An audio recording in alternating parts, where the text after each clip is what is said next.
হুমায়ুন কবির বাবরি মসজিদ তৈরি করতেছে, এটা তো আমরা কম বেশি ভালো করেই জানি। আপনারা কি জানেন বাবরি মসজিদ তৈরি করতে কত টাকা খরচা করতে হবে? তো বন্ধুরা, হুমায়ুন কবির ঘোষণা দিয়েছে এই পুরো কমপ্লেক্স বানাতে 300 কোটি টাকা খরচা করতে হবে।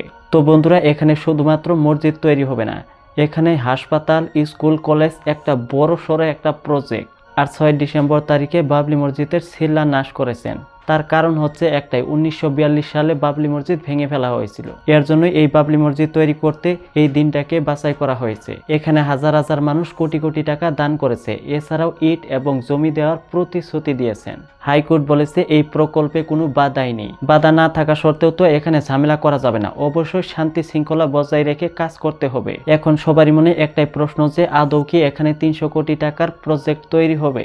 তো বন্ধুরা, আপনাদের মতে এখানে কি এত টাকা খরচা করা কি ঠিক? আপনার মতামত কমেন্টে জানাবেন। ভিডিওটি যদি ভালো লেগেছে লাইক করে দেবেন ক্লিক, চ্যানেলটি করে দেবেন সাবস্ক্রাইব। ভালো থাকবেন সবাই, দেখা হচ্ছে খুব শীঘ্রই।